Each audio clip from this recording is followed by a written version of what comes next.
It's commonly stated by many a film enthusiast that the art of filmmaking is dying, or worse yet, has already been extinguished. Modern Hollywood seems to be following this narrative of hyper-capitalistic institutions gluttonously consuming every facet of the cinematic landscape, leaving little room for the voices of smaller, upcoming artists to be heard. Yeah, like what is it with people just not making good movies anymore? Whether you personally would agree with this sentiment or not, it cannot be denied that there is currently a dire imbalance between art and industry, the two scales that the entire medium of film is structured around. As more films come out, the ailing scale of artistry loses out more and more to the cumbersome, hefty boulder that is the industry scale. As is the apparent way of most art forms in the modern era, the art of film is seemingly being preeminently optimized for maximum monetary success.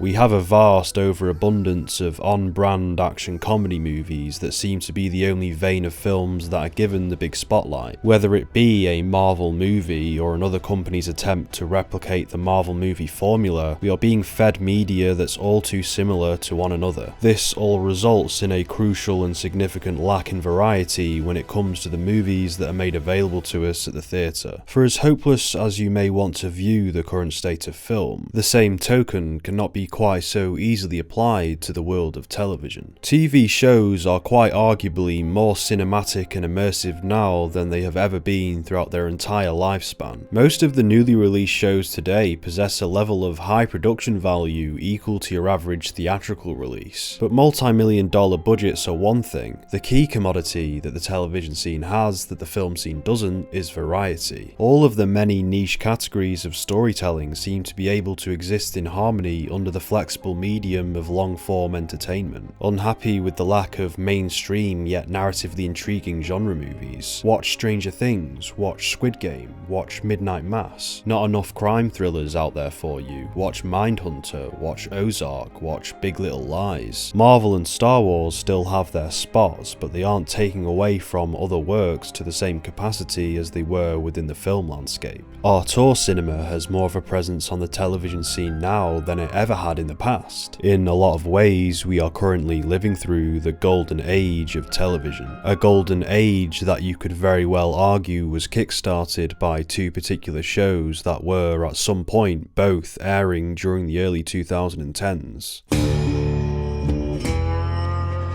Breaking Bad was an extended deep dive into the life and soul of the character Walter White. Debatably, we had never before experienced a character study with this amount of thematic complexity done to this scale. A character study with the same level of artistic precision adopted by some of cinema's most prestigious films. Breaking Bad proved that TV was a format that could not only match the narrative and psychological depth that film provided, but in many ways could surpass it. Spending 60 plus hours inside the mind of the protagonist rather than the usual 2 or 3 offered by your average film length surely must have made for a far more immersive experience. I did it for me. I liked it. I was good at it. And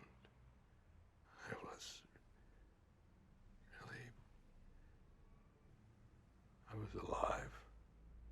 Arguably, Breaking Bad was not the first of its kind to incorporate the genre of complex character study into television. For this golden age of high-production TV we are currently living in to be conceived, we would have needed another kind of innovative show. A show to prove that television was a domain in which an even larger form of storytelling could thrive. The multi-million-dollar action-adventure spectacle kind.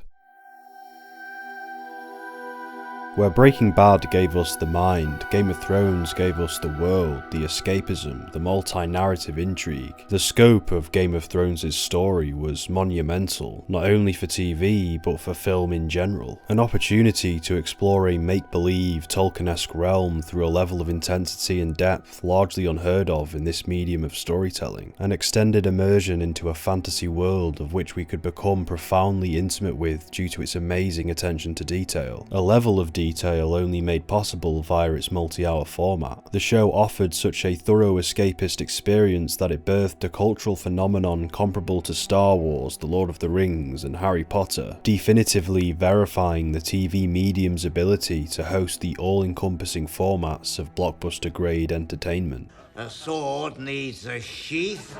Of course, we'll all have our own personal perceptions regarding when the Golden Age began and what started it, but to say that these two shows weren't enormously influential towards carving out the current state of television would be simply neglectful. Thanks in part to these shows, we are now presently spoiled for choice when it comes to long-running series containing rich and heavy subject matter, character introspection, and artistic flair. A high production value is now the standard norm for the shows of today. Just look at the shows we've already gotten within this year alone: Succession, Euphoria, The Boys, Stranger Things, Better Call Saul, Barry. Even the shows that don't particularly hit the nail on the head are still testaments to the largely positive state of the TV medium. The Mandalorian is better than the sequel trilogy. Better Call Saul contains some of the finest filmmaking I've seen this year. Superhero movies become more frequent and repetitive, whilst bold shows like The Boys and Invincible deconstruct the genre and offer completely fresh takes on otherwise stale concepts. And therein lies another ultra important faculty with regards to storytelling: boldness, experimentation, personality, the willingness to take a risk. Sorely lacking, if not non-existent, in Hollywood. Meanwhile, TV allows Euphoria Season 2 to be made, which is essentially just Sam Levinson having a 9-hour mental masturbation. But it's great. Speaking of which, Nicholas Winding Refn's Too Old to Die Young also exists. Mr. Robot crept in and wiped the floor with Joker when it came to tenderly depicting mental illness. In 2017, David Lynch revived Twin Peaks with The Return, subjecting the viewer to one of the most psychologically transcendent film experiences of all time. We got 20 hours of David Fincher excellence with Mindhunter. Netflix decided to make this stupid, excellent show called The Dark Crystal: Age of Resistance, which allegedly was their longest production to date. This show, which required 75 sets to be constructed and the use of over 170 puppets. The show, which apparently none of you watched, seeing as though Netflix cancelled the second season. Show me the modern day film equivalent of The Dark Crystal: Age of Resistance. Show me a modern day film that took all of these ludicrous risks and put a crazy amount of effort into what turned out to be a very charming and rich story. A story that clearly didn't perform well economically but still left a unique impression on those who saw it. Overall, maybe things could be a lot better with regards to the state of the cinematic art form. Maybe it was a lie. I knew it. The current mindset of most streaming platforms is hardly consumer friendly, and the TV industry isn't exactly exempt from being largely dominated by an alarmingly small assortment of gigantic corporations. But perhaps we can still take small solace in the present fact that we are experiencing such a high volume of spectacular and innovative TV shows. TV shows that are arguably more instrumental in shaping our modern day culture than most films.